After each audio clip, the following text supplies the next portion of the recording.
Bismillahirrahmanirrahim. Assalamualaikum warahmatullahi wabarakatuh. Pada kesempatan kali ini saya akan memberikan panduan tentang bagaimana pelaksanaan UTS tentang topik khusus matematika komputasi 1 ya. Nah, kalau kalian ingat tugas terakhir ya, jadi kalian diminta untuk mencari 10 paper berkaitan dengan suatu topik. Terserah topiknya ditentukan oleh masing-masing. Boleh topik tentang SL atau skripsi atau apapun ya. Jadi saya tidak menentukan topiknya apa. Dan saya sudah ngecek juga di e-notes ya tentang hasil dari tugas kalian. Terima kasih yang sudah mengumpulkan. Nah, untuk UTS-nya masih ada kaitannya dengan apa yang kemarin dijadikan tugas ya. Tapi sebelum itu, saya akan coba cerita dulu tentang paper yang ada di layar kalian. Jadi ini adalah sebuah paper terkait dengan literatur review ya. Jadi di sini di judulnya ada a review. Review tentang apa? Tentang home healthcare routing and scheduling. Jadi ini ada suatu topik penelitian atau lebih ke masalah ya. Masalah yang di highlight di sini di judulnya adalah masalah gitu ya. Ini adalah sebuah masalah yang metodenya banyak ya. Jadi di sini masalahnya metodenya nggak dicantumin di judul karena dia fokus di masalah ini. Jadi intinya paper ini adalah paper yang mengkaji literatur terkait dengan riset-riset di bidang home healthcare routing and scheduling. Jadi dia mensarikan hasil-hasil penelitian yang ada dalam satu paper ini ya. Ini pernah saya sampaikan juga ya di satu sesi perkuliahan waktu itu sebelum saya ngasih tugas tentang apa perbedaan antara review paper dengan research paper, ya kan? Nah, jadi kalau kalian nanti lihat referensinya itu banyak sekali. Nah, misalnya ini lihat bagaimana topik besar itu home healthcare ya. Kemudian ada dua bagian, ada routing and scheduling. Kemudian dalam routing itu ada banyak koneksi antara ya bahasan-bahasan yang ada di dalamnya. Ada tentang optimization, staff planning dan seterusnya. Jadi ada banyak entitas dan bagaimana satu entitas terkoneksi dengan entitas yang lain. Nah ini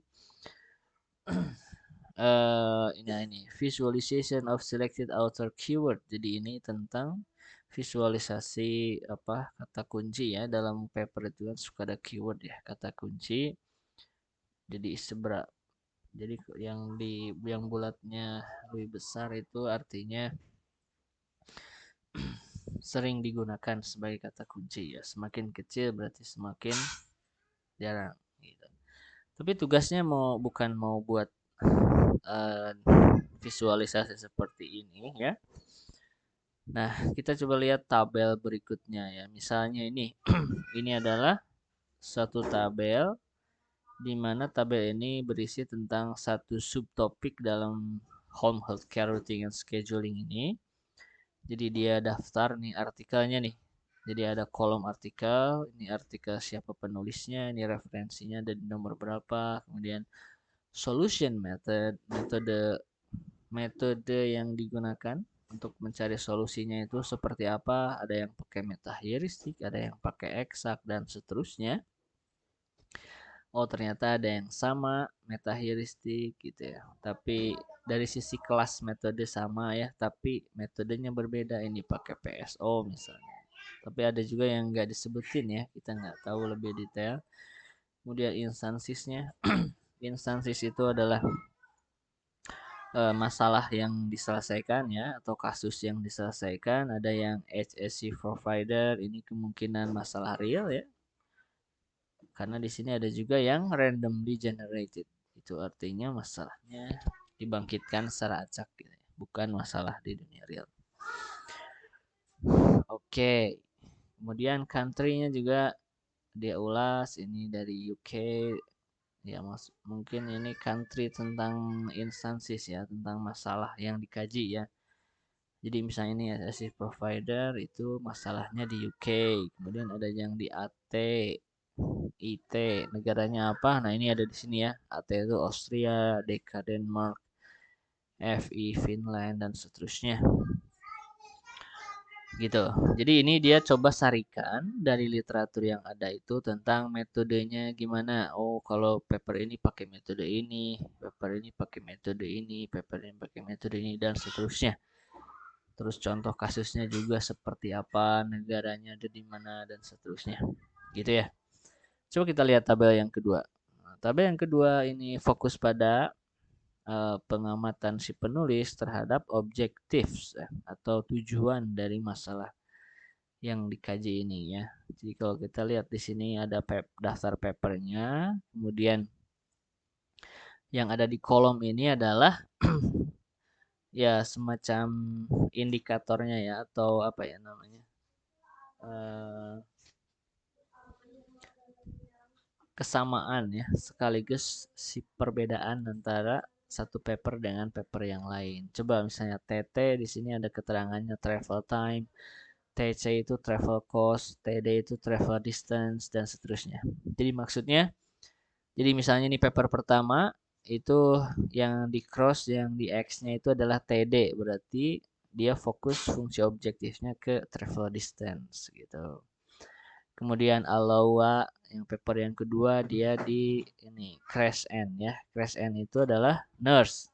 Jadi bisa jadi meminimasi banyaknya apa? Nurse ya, tenaga medis ya, atau bidan atau perawat. Gitu. Dan di paper yang lain dikaji ternyata dan seterusnya. Nah, kemudian dia kasih summary atau jumlahnya. Ternyata fungsi objektif yang pakai TT, travel time, itu ada 10 paper. Kemudian yang fokus di travel cost ya, itu ada 7 paper, ada 6, ini dan seterusnya ya. Nah, ini adalah suatu fact ya, suatu fakta yang si penulis temukan dalam literatur terkait dengan topik yang sedang dikaji ya, dengan berfokus pada objektifnya ini gitu.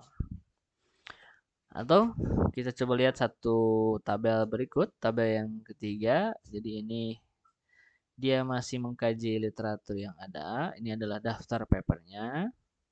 Kemudian di kolom ini menunjukkan perbedaan dan juga kesamaannya ya. Misalnya paper pertama ini TW-nya constraint ya, kendalanya. TW-nya itu adalah time windows ya. Jadi paper pertama ini dia mempertimbangkan time windows dan juga WT ya, working time regulation. Gitu. Paper kedua TW dan SK. Paper ketiga kita lihat yang di cross-nya lebih banyak, ada 5 kendala, 5 kendalanya ini dipertimbangkan dan seterusnya.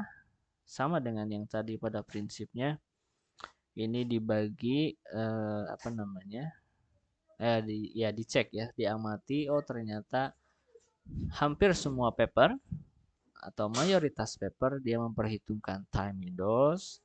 Kemudian di urutan kedua 18 ini ada skill requirements, kemudian WT working time regulation dan seterusnya ya. Nah, ini adalah suatu fakta yang ditemukan dalam literatur terkait kajian terus ini. Oke. Nah, kita kembali ke soal UTS-nya. Jadi intinya saya akan meminta kalian untuk UTS-nya adalah membuat tabel yang serupa seperti ini ya. Ini hanya contoh aja ya di bidang home care scheduling and routing problem ya. Nah, kemarin saya minta kalian untuk menentukan satu topik penelitian, kemudian saya minta untuk mencari sejumlah literatur, ada 10 ya yang saya minta kemarin, saya minta 10 literatur. Nah, Yang saya minta adalah untuk UTS-nya itu adalah kalian buat tabel yang kira-kira ya serupa dengan apa yang tadi sudah saya tunjukkan di tabel yang pertama, tabel yang kedua, dan tabel yang ketiga. Gimana caranya? Di eh, dari satu kajian itu kalian bikin dulu nih daftar artikelnya ya. Misalnya ada 10 artikel yang sudah kalian pilih. Kemudian apa kesamaan dan perbedaan antara satu paper tersebut dengan paper yang lain gitu. Misalnya dari sisi metodenya, paper pertama nanti ya kalian buat aja kolom-kolomnya ini disesuaikan dengan kebutuhan ya, nggak mesti sama persis kayak gini karena setiap topik pasti punya eh, karakteristik yang berbeda-beda ya. Jadi sesuaikan dengan hasil dari pengamatan kalian tentang paper yang sudah kalian bacakan.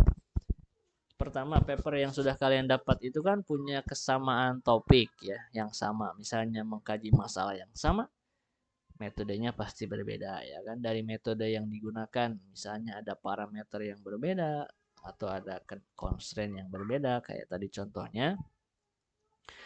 Atau misalnya pokoknya cari untuk apa yang ada di kolom-kolomnya ini kalian amati sendiri kira-kira apa yang membuat paper satu berbeda dengan paper yang lain atau apa kesamaannya, berarti itu masuk salah satu kriteria, nanti tinggal dikasih cross gitu ya. Nah gitu, jadi minimal 10 paper, tentu lebih banyak itu lebih bagus, tapi 10 paper itu minimal ya, atau cukup ya. 10 paper cukup. Dan papernya untuk UTS ini boleh yang kemarin kalian sudah submit jadi tugas atau boleh mau cari lagi juga boleh, silahkan. Yang pasti nanti yang akan dikumpulkan adalah uh, tabel tabel seperti ini ya. Jadi hasil analisis kalian dari literatur yang ada, dari paper yang ditemukan tentang suatu topik. Dan ini adalah satu contoh apa namanya? Kajian literatur yang baik ya. Jadi pada saat nanti kalian menulis SL ya, studi literatur. Jadi ini harapannya begini ya. Jadi pas nanti kalian menulis studi literatur, itu kalian bisa membuat tabel yang seperti ini gitu kan. Studi literatur itu kan intinya mengkaji literatur yang sudah ada tentang suatu topik yang sudah kalian pilih, ya kan? Terus bagaimana membuat matriks? Nah, ini kan kayak matriks ya. Matriks tentang apa sih yang membedakan paper satu dengan paper yang lain? Nah, dengan membuat tabel seperti ini, kita kan akan dengan mudah, oh paper ini ada kesamaan dengan paper ini dalam hal, oh dia menggunakan travel time sebagai fungsi objektifnya. Misalnya, oh kalau paper ini berbeda dengan paper ini karena dia menggunakan travel cost dan seterusnya. Nah gitu, jadi dengan membuat tabel seperti ini atau matriks seperti ini, kita akan dengan lebih mudah membedakan antara apa perbedaan antara satu paper dengan paper yang lain, yang kemudian ini bisa kita jadikan rujukan atau pertimbangan tentang penelitian yang akan kita lakukan berikutnya. Jadi studi literatur ini kan tahapan pertama dari eh, proses penelitian, ya kan? Apa sih yang sudah ada di literatur? Kemudian kita akan jadikan rujukan untuk melakukan penelitian berikutnya. Nah itu, jadi inti dari UTS topik khusus matematika komputasi, sekali lagi saya ingatkan, kalian pilih satu topik penelitian, terserah topiknya apa. Harapannya setiap orang bisa berbeda topiknya, ya jangan sampai ada yang sama, kecuali tidak disengaja. Kemudian cari papernya juga, kalau topiknya berbeda pasti papernya juga berbeda-beda ya, disesuaikan dengan minat kalian. Dan bagi yang sedang SL mungkin ini bisa kepakai juga nanti pada saat SL ya. Dan ini saya kasih waktu 1 minggu ya, jadi pelaksanaannya hari Jumat ya, tapi ya dikumpulkannya maksimum hari Kamis ya, pekan depan. Nanti saya akan coba eh, buat lebih detail lagi di Notes ya. Nanti kalian buat satu file Word. Jangan lupa kasih nama di PDF kan ya, yang disubmit PDF-nya kasih buat file PDF. Kemudian eh, tabelnya jangan lupa. Nah, pertanyaannya mungkin apakah bikin satu tabel atau dua tabel? Nah, tentu eh, minimal satu tabel ya. Tapi kalau kalian bisa buat lebih dari satu tabel, tentu akan lebih bagus dan saya akan sangat mengapresiasinya.